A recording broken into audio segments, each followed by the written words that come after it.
Langsung gitu ya, emang langsung gitu ya sistemnya ya, langsung mencet gitu, nggak ada biar ngalir aja gitu ya. ngalir aja benar. Ya alhamdulillah sih kita bisa ngobrol kali ini ya. Alhamdulillah. Setelah berapa lama kita Berapa janjian nggak pernah ketemu ya. Kayak orang sibuk sebenarnya sih. Tapi sebenarnya nggak sibuk-sibuk amat. Nggak sibuk amat sebenarnya. Nggak tahu ya, kemarin Senin itu lu offline ya? Senin offline. Senin online. Gua offline, gua ke kampus, lu enggak. Selasanya lu ke kampus, gua enggak. Iya. Ya kan? Rabunya gua ke kampus, lu enggak. Nggak ngepas ya. Nggak ngepas. Kamis akhirnya kita sama-sama ke kampus. Ya bener bisa ketemu. Gimana kabar Gin? Alhamdulillah sehat gua. Lu gimana sih? Alhamdulillah sehat Gin. Sehat ya. Mental juga sehat. Fisik mental sehat. Sehat ya. Iyalah kita harus. Jadi kali ini kita bakal ngobrol-ngobrol sama Kavin. Seorang anak muda yang emang gimana ya? Produktif banget lah gitu. Di mata lu. Ya. Produktif banget, terus kayak orangnya tuh emang gitu dah. Gimana tuh? Kita bakal mulai dari obrolan bareng Kapin.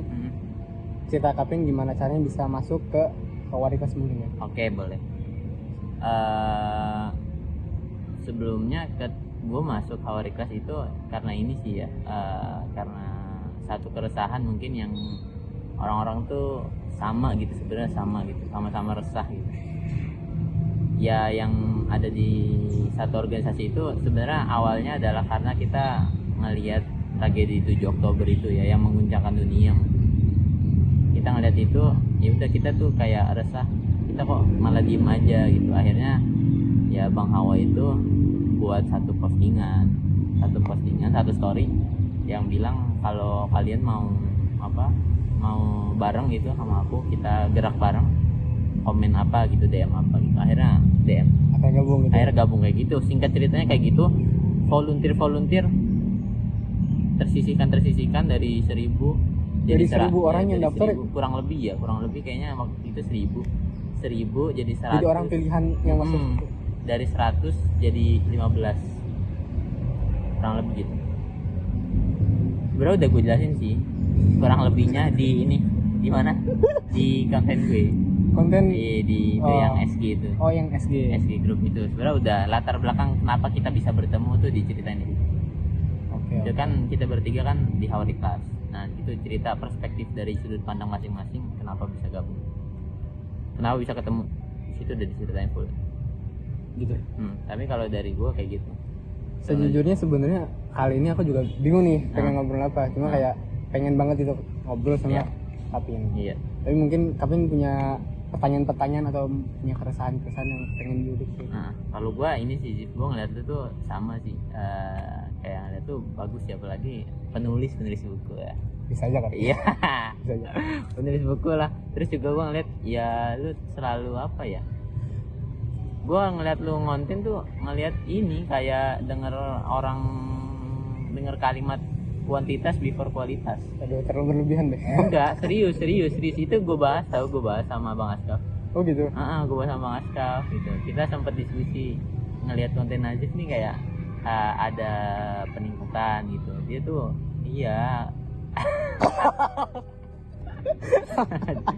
pengen dipuji malah dibercandain. Ya udah lanjut. Iya kayak gitu. Ya udah akhirnya juga kita mulai YouTube karena salah satunya karena ngeliat tuh juga. Oke. Kayak udahlah kuantitas dulu, yang penting upload dulu aja gitu. Pun lu juga kayak gitu kan, dengan alat seadanya, dengan apapun. Ya sekarang nggak di konsep, duduk di pelataran. Ya kan? Kuantitas sebelum kualitas sebenarnya. Gitu sih kalau gua. Tapi gue pengen nanya. Apa yang ngebuat lu terus ngonten terus berkembang tuh apa? Kalau dari lu sendiri? Apa ya? Mungkin salah satunya karena emang suka bercerita kayak gini. Jadi kayak media wadah gitu ya. Buat kita bercerita, buat kita bercerita gitu. Jadi kayak seneng aja gitu ngelakuin ini. Terus di upload itu berarti juga karena seneng berarti? Ya, gitu mungkin karena semuanya aku lakuin di situ ya, di media itu. Ya seneng aja gitu. Oh, benar. Karena kalau kita ngelakuinnya seneng mungkin bakal jadi gampang, enjoy aja gitu. Iya, benar. Kalau seneng enjoy. Dan itu gue pernah denger ininya, kalau kita mau masa depan, kita ngejar masa depan itu ada 2 hal. masa depan tuh kan panjang ya. Iya, siap. Masa depan panjang. Terus yang pertama ya udah kita harus senang dulu dalam ngelakuin hal itu. Senang dulu. Kalau kita nggak senang ngelakuin hal itu, hobi kita misalnya nulis gitu, tapi kita nggak senang ngelakuinnya kok terpaksa gitu ya. Jadi beban sendiri ya. Jadi beban dan akhirnya kemungkinan besar jalannya nggak bakal panjang. Dan untuk menjadi sebuah keahlian tuh kan harus panjang gitu ya. Iya, iya. Nggak mungkin seminggu lu tiba-tiba jadi penulis, nggak mungkin. Butuh panjang gitu, butuh konsisten dan kesenangan salah satu kuncinya. Oke, kan aku ketemu sama kamu di Awari Kelas ya? Di Awari Kelas, di Awari ex Aula Youth. Sejujurnya sebenarnya kita pernah ketemu juga nih di sini nih awal-awal. Pas awal di UI aku lupa acara Bang Fuad. Oh ya, Sken Akbar. Dan fun fact-nya aku pertama kali ketemu kamu itu orangnya kayak udah tua gimana gitu, kayak tua banget ya. Iya, kayak umur 30 ke atas. Oh iya sih, banyak yang bilang gitu, muka gue boros, nggak tahu ya. Gitu deh. Iya. Oh itu pertama lu ngeliat gua, tapi gua belum ngeliat lu situ. Ada beberapa yang bilang kayak gitu, gua tuh pernah ngeliat lu, tapi di mana ya gitu di. Akhirnya kontak-kontakan pas di Awari Kelas itu kan. Di Awari Kelas. Kita ketemu di Awari Kelas. Ternyata satu almet, satu universitas. Iya. Sebenarnya tuh ada lagi ya, yang temen lu. Yang mana? Yang cewek. Oh iya. Dia juga sini ya. Iya. Psikolog tuh kan. Iya. Tapi gua nggak pernah ketemu tuh. Setelah PKKMB. Enggak pernah, maksudnya TKKMB apapun itu enggak pernah ngeliat dia tuh di sini. Oh, enggak pernah. Oh sekali enggak pernah. Sekelas sama lu? Sekelas. Gitu ya. Ada lagi enggak yang di sini di UI? Di sini yang di UI. Teman lu gitu. Yang di situ di Awari. Iya, dia yang pas di Aula itu. Dia ada. dong. Dia dong. Itu teman SD juga. Yang mana sih, teman yang mana? Yang cewek itu. Dia tuh yang ceweknya kayak cerita. Aku malah mudanya ke situ loh. Bukan ya? Yang tinggi. Yang tinggi nih, kurus.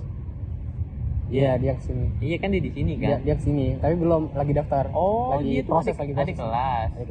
Oh. Kalau yang itu ya, yang lagi itu. Oh iya. Kalau salah gue dengar dari Bunda Eli. Dia Universitas Al Azhar malah ada. Hah?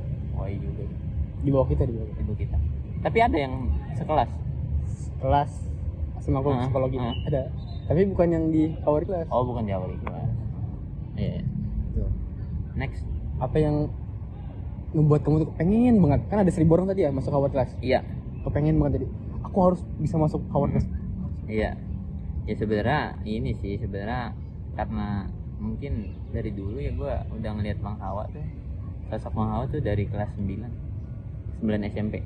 9 SMP Ya, dari zaman jebot ya. Iya, dari zamannya beliau baru-baru lah. Zaman beliau baru-baru ngonten mungkin ya. Nggak tahu sih udah lama ngonten, cuman gue baru ngeliat dan gue tertarik. Ya udah akhirnya di Covid kan pas kelas 9 itu gue ngeliat dia. Iya, Covid. Terus habis itu gue balik lagi ke pondok, nggak main HP. Ya udah ketinggalan konten-kontennya, nggak ngikutin dia. Tiba-tiba pas pengabdian boleh megang HP, beliau buka volunteer tuh. Oh yang tadi tuh ya? Iya, yang tadi lagi balik lagi. Tiba-tiba buka volunteer dan ya udah gitu. Dan lu perasaan kamu terima jadi salah satu orang dari 1.000 orang yang jujur merasa pasti senang, tapi dibalik itu setelah senang tuh apa gitu, mau senang doang gitu. Beliau sih yang nyadarin, Bang Hawa yang nyadarin kalau cuman buat ketemu saya dan buat senang-senang doang ketemu saya mah ngapain gitu. Tapi beliau suka, ya udah kita harus punya tujuan. Itu yang ngebuat gue jadi kayak ya udah ketemu, ya udah seneng, tapi apa yang bisa gue kasih, apa yang bisa gue kontribusi. Wow.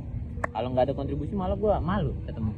Sih, ketemu beliau tuh kalau nggak ada kontribusi malu. Oh. Makanya kamu sering semangat banget ya? Semangat. MC apa segala rupa. Ya, palu gada lah, apa lu mau gua ada. Sampai akhir-akhirnya kemarin ya bisa kayak gini nih sama Bang Hawa. Gimana perasaannya? Itu juga gak ini ya, gak expect juga ya. Gak expect dipilih sama Bang Hawa. Iya. Sebenarnya bukan dipilih sih. Gimana? Emang dari tim aja. Kita kan tim cuma 15. Yang cowok tuh cuma gua, Bang Askaf, Bang Alam, Bang Hanif, Bang Dipo. Nah itu Bang Hanif nggak bisa ke Dala. Bang Asaf, Bang Alam pun juga sama. Dia tuh bukan orang yang di depan layar. Maksudnya Bang Askaf sebenarnya bisa depan layar, cuman beliau kayak gimana gitu. Maksudnya jangan dulu saya lah gitu, yang lain aja. Bang Alam nggak suka dia di depan layar. Ya udah, sisa gua sebenarnya bukan dipilih Bang Hawa juga. bukan yang pilih Bang Awa, ya udah Kevin maju, akhirnya sama Bang Dipo tektokan gitu ya, tektokan akhirnya. Dan nggak tahu ya, kalau gue nanya orang-orang sih lebih enak gitu, katanya Asbun lah gitu, mereka pecah lah pokoknya, acara kemarin pecah daripada yang biasanya itu lebih pecah. Dan itu pertama kali MC di depan orang banyak, itu penontonnya dari Solo ada, dari Solo sih, dari Solo datang buat dengerin kita. Iya, bukan datang karena Kadena sebenarnya sih. Kalau ngeliat gue sih ngapain juga, ngeliat gue nggak ada yang kenal juga, nggak ada yang kenal. Tadi kan awal masuk ke Hawarikas intinya pengen berkontribusi lebih gitu ya. Iya. Sekarang sama atau ada tujuan yang berbeda? Apa di Hawarikas? Di Hawarikas tujuannya masih sama sih ya, kita pengen sama-sama ambil peran aja sih, buat membebaskan Aqsa sebenarnya sih, pengen ya sebenarnya itu masih tujuannya masih sama. Terus juga kita ya udah masih sama-sama cari di bidangnya masing-masing gitu. Tujuannya masih sama insyaallah. Kalau dilihat ininya progresnya nggak kelihatan gitu sih sebenarnya sih, kayak nggak tahu ya, di pendapat gue sendiri pribadi kayak ini gue kayak nggak berprogres atau gimana, atau yang lain progres gitu, gue tuh kayak stagnan gitu. Tapi Bang Hawanya sendiri juga selalu ngingetin gitu, kalau dulu Rasul pun bangun ngebonding sahabat-sahabatnya itu bertahun-tahun gitu, nggak mungkin setahun juga gitu. Kita kan jalan setahun lebih. Iya. Tujuan masih sama insyaallah. Oke Vin, mungkin ada yang mau ditanya lagi? Kita ngobrol bisa aja ya? Iyalah, ngobrol bisa aja. Najib nih katanya salah jurusan ya sih? Salah jurusan. Lu salah jurusan gak? Lu ngerasa salah jurusan gak? Kan lu sebenarnya kayak ilkom banget, suka ngomong, suka ngonten. Iya. Saya masuk psikolog ngerasa salah jurusan gak? Enggak ya? Tapi kalau salah jurusan jujur aja. Maksudnya kalau bisa nggak sih pindah? Bisa sih sebenarnya bisa. Tapi bisa. Lu gimana? Cuma kan kalau pindah nih ulang lagi dong, tambah setahun lagi. Oh emang ngulangin? Gitu. Iya, nih misalnya nanti pas nanti ada mahasiswa baru. Mahasiswa baru. Aku ngulang pengen pindah jurusan kan. Aku ngikutin mahasiswa baru dong. Oh jadinya mahasiswa baru? Iya. Sekelas sama mahasiswa baru? Kayaknya gitu. Oh. Pengen tapi jangan. Kalau itu nanti ngulang lagi kan. Iya, tambah jangan. setahun lagi gitu. Jangan. Psikolog juga bagus tau, psikolog. Sebenarnya gue malah mau masuk psikolog. Pengen gue cowoknya dikit. Iya sebenarnya mah gitu. Iya cowoknya dikit ya. Nggak jadi dah. Nggak jadi lah. Gue tertarik kalau psikolog tuh baca bukunya tuh. Tapi di psikolog tuh ada ini nggak sih pembahasan ini kayak apa Socrates, Aristoteles? Oh iya ada. Itu ada. Ada ya. Sama. Oh di Ilkom juga ada? Ada sih. Filsafat tuh. Ya filsafat ya. Pusing deh. Iya. Membahas sesuatu yang sebenarnya nggak perlu dibahas. Emang iya ya? Enggak, menurut aku doang. Menurut aku kayak lu sekarang ngerasa gitu? Kadang tuh aku ngerasa kayak kita tuh mikirin sesuatu yang kadang nggak perlu dipikirin, jadi kayak terlalu iya benar. Ada banyak hal yang sebenarnya gitu deh. Benar sih. Kayak nggak usah dipikirin banget gitu kan, nggak relevan juga ya mungkin sama kehidupannya. Mungkin gitu ya. Tapi kalau gue jujur malah tertarik karena kalau belajar filsafat tuh kayak sejarah masa lalu. Iya, bisa. Orang-orang di masa lalu kayak apa gitu, kayak gimana gitu. Iya sih. Dan quotes-nya tuh bagus. Apa quotes yang paling enak? Ada. Quotes-nya gue kemarin tuh baru belajar David Hume, salah satu dari muridnya Aristoteles atau Alexander Agung gitu, nggak tahu lah. Wow, David Hume itu bilang kalau manusia ini sejatinya bukan diri mereka tuh bukan satu hal yang nggak berubah gitu. Maksudnya lu kayak gini gitu, ya udah lu nggak berubah-ubah gitu. Ini adalah gua Najib itu enggak. Sebenarnya diri kita ini adalah suatu kumpulan dari pengalaman yang kita dapatkan dan akhirnya nanti berubah gitu. Informasi masuk gitu, kayak lu yang sekarang nggak mungkin sama lu yang di umur 30 gitu. Jadi si David Hume itu bilang gitu bahwa kata diri itu nggak konsisten, nggak stuck, nggak benar-benar diri gitu. Dia bakal terus berubah seiring pengalaman dan informasi yang masuk. Itu gue kayak wah gila nih filsafat nih keren juga nih kalau dipelajarin. Cuman katanya kalau dipelajarin tanpa adanya ilmu agama dan lain-lainnya tuh bisa nyesatin katanya ya. Makanya jangan terlalu dalam. Keren sih David Hume. Cuman ya gitu, kayak ngapain sih belajar kita. Tapi tahu nggak sih filsafat tuh ujung-ujungnya kayak kalau di dilaraskan kayak ke agama juga ujung-ujungnya. Iya sebenarnya iya ya kayak ini mah di Al-Quran udah ada gitu, Al-Quran juga bahas ini gitu, kayak gitu. Sekarang lu umur berapa sih? Gue 19. Ya dikanya 19. Lu 19 juga? 19. Tapi baru ulang tahun kemarin. Nanti bulan tahun 2 Desember 29 Desember 29 Mei. Oh 29 Mei itu ulang tahun? Iya. Cuy tuaan lu cuy. Emang? Gue Juni cuy. Oh Juni 20. Lu Mei 20. Baru 19. Tuan gua berarti beda tahun 2006 ya? 2006. Oh 2005 gua. Juni gua. Oh 2005. Juni 2005. Oke. Kata orang red flag. Percaya. Jujur gua percaya. Percaya banget. Jujur percaya gua. Aku sebenarnya kalau dengar kata-kata kayak gitu zodiak, aku nggak terlalu percaya, kayak biasa aja gitu. Iya. Bodo amat lah gitu. Cuma kayak bukan asumsi. Iya. Kayak pendapat orang lah gitu. Iya gitu ya. Kesenangan orang mungkin. Ya gitu. Tapi kalau gue jujur percaya sih. Karena gue ngerasa kayak gue sering kayak hari Kamis bisa gak gitu ya, misalnya ya, hari Kamis bisa gak, gue bilang bisa, tapi sebenarnya bisa. Iya tiba-tiba gak bisa gitu. Sering tuh gue kayak gitu. Tapi sebenarnya kalau kayak gitu punya terpola ya? Apa? Terpola atau kebiasaan aja gak sih kayak gitu? Iya sih, ya itu karena kan katanya Gemini kayak gitu orangnya. Iya gitu. Jadi gue ngerasa apakah ini karena efek dari Gemini gitu. Oh iya. Gitu ngerasa gitu. Iya. Banyak hal-hal red flag yang gue lakuin itu. Tapi sebenarnya orang yang bukan Gemini pun juga ada yang kayak gitu. Jadi percaya nggak percaya nih. Tapi asik kalau dibahas. Mungkin lain kali kita bisa bahas zodiak. Maksudnya bahas yang tadi kita obrolin. Oh iya. Boleh. Tapi sebelum mau masuk ke Hawadkas tadi, kamu sendiri ada kayak rencana sih buat kayak nanti mau jadi apa gitu? Mau jadi apa ya? Nanti mau jadi apa? Mau jadi apa ya gue? Nggak tahu sih. Semakin dewasa tuh kayak cita-cita semakin nggak jelas, semakin kayak ngalir aja gitu ya. Semakin apa sih gitu? Gue mau jadi apa sih? Kayak gitu tuh. Cuman sekarang pengen jadi ini aja sih. Pengen jurusan gue, ilmu komunikasi gue, ya pengen mengerucut aja di bidang komunikasi. Entah jadi diplomat, entah jadi podcaster, entah jadi masuk di agensi ataupun apapun itu, ya udah gue pengen ngerucut di Ilkom gitu ya. Nah cita-cita ini nggak ada. Kalau lu? Kalau aku pengen punya rumah makan sama kontrakan 15 pintu mungkin. Kontrakan 15 pintu. Pengen tuh. Tapi sebenarnya aku juga pengen.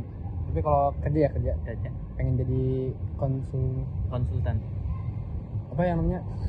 Kalau di sekolah tuh ada guru BK. Konsul apa? Konselor. Konselor. Karena lu apa? Kenapa lu mau jadi itu? Mungkin karena pengalaman dulu ketemu sama guru yang yang itu ya. Gitu kan ya. Ngerasa pengen jadi kayak beliau gitu. Iya gitu. Dan itu efeknya tuh, dampaknya tuh di lu sendiri ngerubah banget gitu. Ketemu beliau. Mungkin gitu ya. Kalau lu gimana?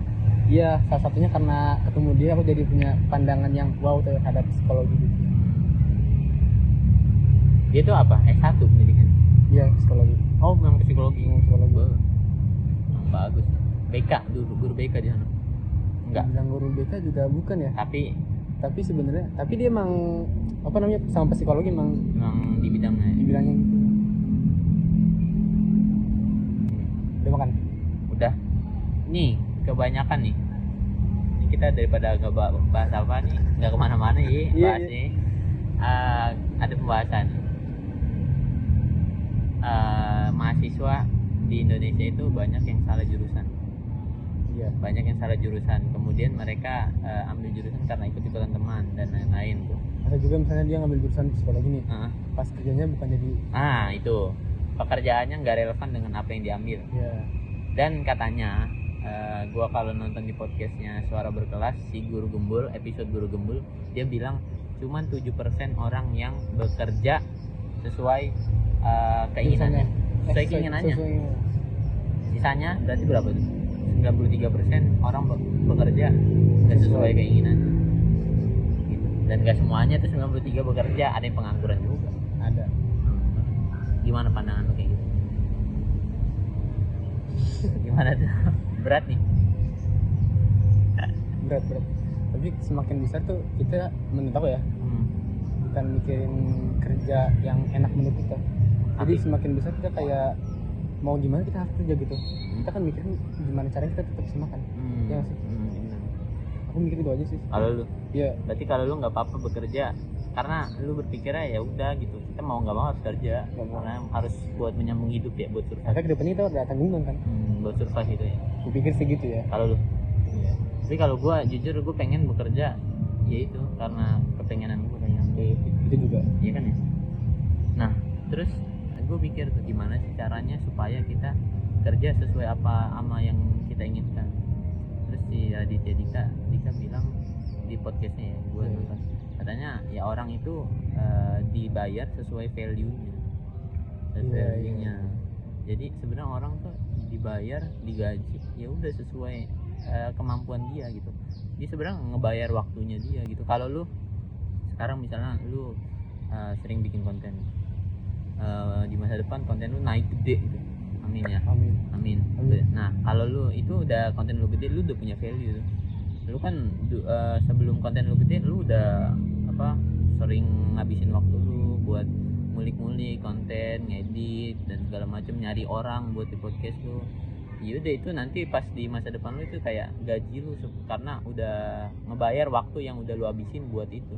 Oh, maksudnya itu tadi. Benar kayak gitu tuh, benar. Nah, makanya jadi sebenarnya gimana caranya kita bisa kerja sesuai keinginan kita dari sekarang dipersiapin. Dari sekarang dipersiapin. Dan lu harus punya value. Berarti dipersiapin value tadi ya. Oh, berarti kenapa banyak orang yang tadi kita ngomongin karena mungkin kurang persiapan tadi ya sebelumnya. Iya, benar. Bisa jadi. Benar. Karena mereka ya udah sesuai ngalir aja gitu ya. Ngalir emang boleh tapi jangan terlalu karena nanti apa? Nanti ya gitu deh. Itu tuh katanya kayak gitu. Kalau makanya sekarang kalau lu mau kerja sesuai keinginan lu, ya udah lu lakuin apa yang lu suka dari sekarang. Karena katanya kalau di umur 20 itu di umur 20 sampai 25 itu kita menentukan masa depan kita di umur 26 sampai 40. Itu cuy. Katanya tuh cuy, kalau lu di umur 20 sampai 25 atau bahkan lebih, ya itu menentukan 10 tahun ke masa depan. 10 tahun masa depan. Jadi kalau lu sekarang leha-leha, ya udah 10 tahun ke depan lu kayak gimana tuh? Udah kebayang? Jujur ngeri sih. Tapi mau nggak mau ya harus dipikirin ya. Dipikirin. Dan ngobrolin mikirin kayak tadi, pernah kepikiran nggak mau nikah kapan? Apa? Mau nikah kapan? Wih, mau nikah apa nih? Wah, nggak tahu lagi mau nikah kapan. Atau mau kerja? Jujur gimana? Iya, gue jujur sih kalau nikah nggak tahu, belum kepikiran. Kalau lu? Habis kelar dah semuanya. Terus kelar kuliah udah kerja ya itu kapan tuh ya? 2028. Kuliah selesai 2028. Terus langsung nikah tuh? Nggak juga. Terus nanti kerja dulu.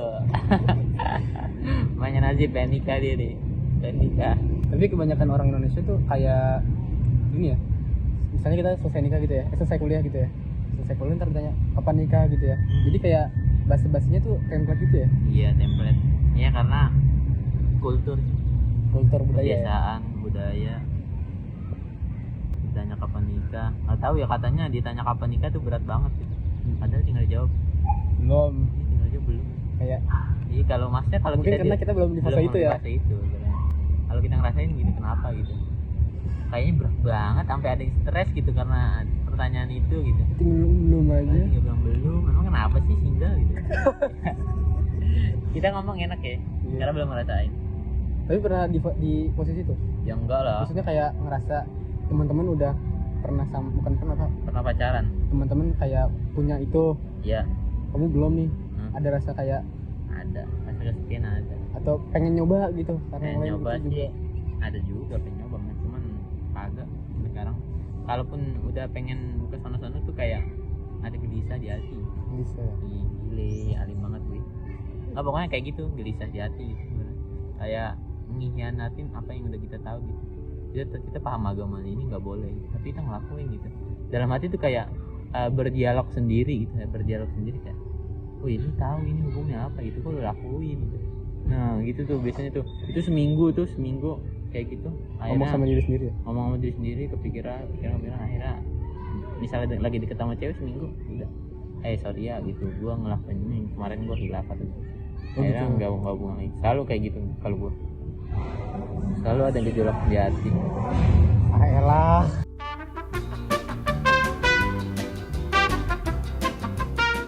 Kan tadi ngobrolin tentang teman-teman pada ngelakuin ini. Iya. Itu misalnya kayak teman-teman ngelakuin misalnya kayak ngerokok gitu. Iya. Kamu di situ juga tuh. Iya. Ada rasa kayak gitu nggak sih? Kayak tadi. Pengen gitu atau sama juga kayak tadi? Kalau ngerokok gue malah lebih menormalisasi gitu. Lebih, maksudnya nggak lebih kayak nganuin ke pacaran gitu. Ya udah, kadang tuh ya gue pengen nyoba, akhirnya nyoba juga kadang. Akhirnya nyoba gitu. Karena kalau dari sudut pandang gue adalah ya apa itu nggak melanggar syariat gitu ya. Walaupun nggak merusak tubuh ya. Iya. Emang kalau dari gue nya enggak.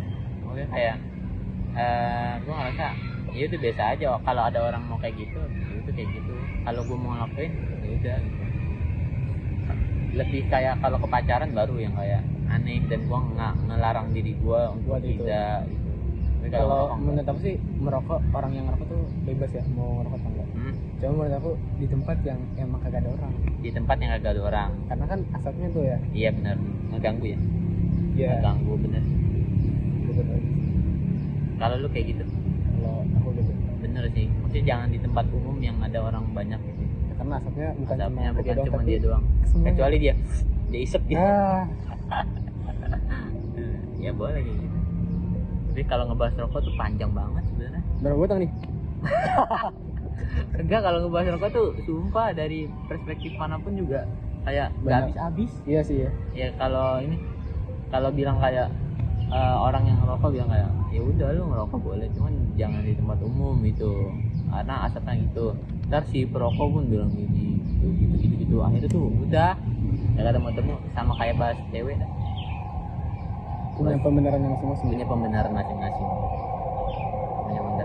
Dan kayak lu bilang kayak filsafat, sebenarnya itu nggak usah dipikirin banget. Iya sih tadi ya. Iya kan ya. Lu bilang kayak gitu, kayak ada hal yang nggak usah kita pikirin amat gitu. Ya. Kalau ada orang ngerokok udah pergi ya enggak, kita yang bilang gitu, Pak maaf saya nggak ngerokok. Boleh ini kan. Sebenarnya kalau masalah itu gue pernah ini kayak ngerasa nemu solusinya gitu. Kalau orang yang ngerokok sebenarnya tinggal bilang aja gitu ke orang si perokoknya gitu, Pak saya nggak suka, saya nggak ngerokok, boleh agak sama enggak, karena saya bilang aja punya penyakit apa gitu, atau kayak takutnya gini gitu, saya sakit gitu. Tapi kalau nggak diungkapin malah nggak diumel tuh, malah itu yang kayak akhirnya di sosmed bilang perokok sialan gitu, perokok ini gitu, padahal harusnya bilang gitu. Mungkin si perokok juga nanti bakal ngerti. Tapi kalau sama-sama nggak bilang, sama-sama nggak komunikasi, ada miskomunikasi itu akhirnya tuh. Iya Ya, miskomunikasi akhirnya saling bentrok sampai sekarang nggak selesai. Tapi kalau yang ngerokok ada anak kecil atau ngerokok punya bayi itu sih yang nggak bisa, nggak masuk akal gitu ya. Kayak tolol banget gitu ya. Maksudnya sama orang ada bayi gitu ya, dia tetap ngerokok. Itu sih yang kalau di gua ya nggak habis pikir bagi seorang perokok yang ngelakuin gitu di depan orang hamil, di depan anak, lagi gendong anak gitu. Kayak gitu tuh.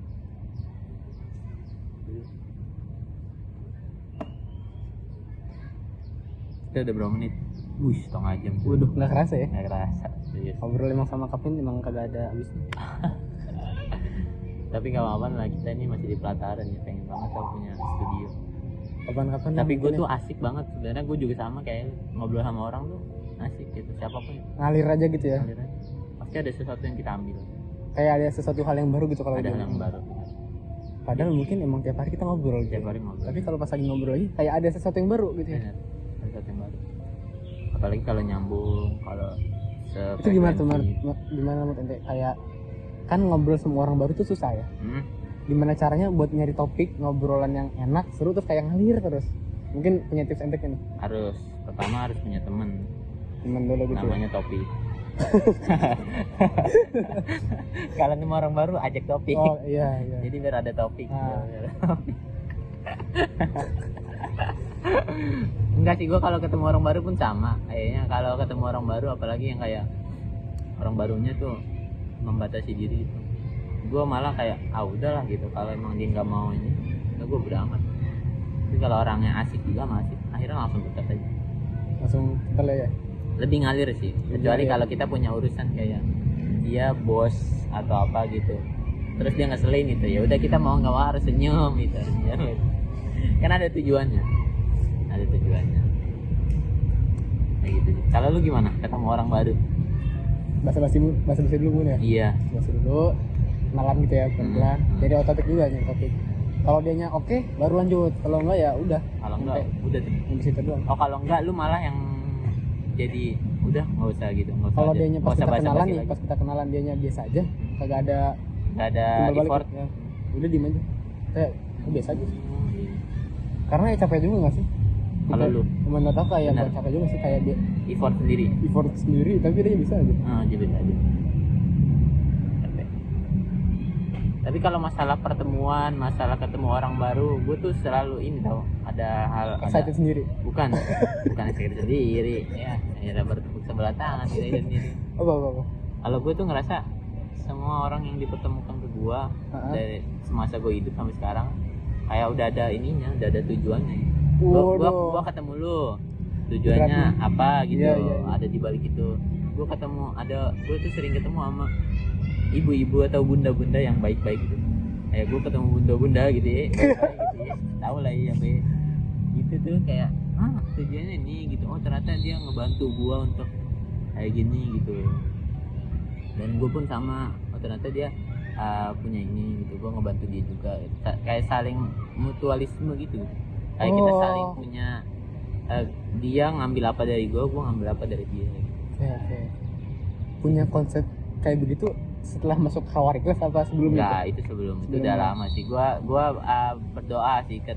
Gue berdoa kalau setiap orang dipertemukan denganku, kalau dia baik buat gue lebih dekat dengan ridhomu, maka dekatkanlah gitu. Maksudnya kalau ketemu orang baru gitu. Terus dia tuh baik buat gue lebih dekat dengan ridho Allah gitu. Gue minta ke Allah dekatkanlah gitu. Tapi kalau dia malah, gue dipertemukan dengan seorang yang gue nyaman dengan dia, tapi dia malah ngebuat gue jauh dengan ridho Allah gitu. Kayak gue nyaman yang ngobrol sama dia, tapi gue jadi nggak sholat sama dia, gue jadi terlena gara-gara dia. Dulu gue mintanya jauhin ya Allah. Tapi gue sekarang minta balikin hati dia supaya gue dekat ke ridho lu gitu tetap gitu. Jadi siapapun orangnya, tergantung respon kita aja. Seburuk apapun orangnya pasti ada kebaikan juga kok dalam. Makanya gue nggak mandang temen. Jadi kalau ketemenan sama perokok, pemabok, apapun itu, ya udah temenan aja. Asal kita tahu gitu cara kita merespon tuh gimana. Respon kita terhadap diri kita. Karena kita nggak bisa ngerespon. Nggak bisa ngendaliin mereka. Tepatnya nggak bisa ngendaliin dia. Oke, udah panjang banget obrolan kali ini sama Bro Kevin. Kita kasihin temen lu gitu gimana. Iya. Mungkin ada satu jangan gitu ya penutup dari Bro Kevin. Oke. Kalau gua mungkin banyak kita nggak bisa ngerespon orang lain dengan apapun itu. Gua tuh selalu keinget quotes-nya Habib Jafar Hussein. Kalau ada orang yang ngebakar rumah kita ngejar dia dulu atau mademin rumah kita yang dibakar? Mademin rumah kita dulu. Nah itu sama. Kalau ada orang yang nyaci maki kita, nggak seneng sama kita gitu, daripada kita balas nyaci maki dia, balas dia, coba kita tenangin hati kita dulu gitu. Karena itu yang bisa kita lakukan gitu kan, daripada ngejar orang, coba hademin dulu hati kita, evaluasi diri kita dulu ya. Evaluasi diri kita. Sekian buat semuanya. Assalamualaikum warahmatullahi wabarakatuh.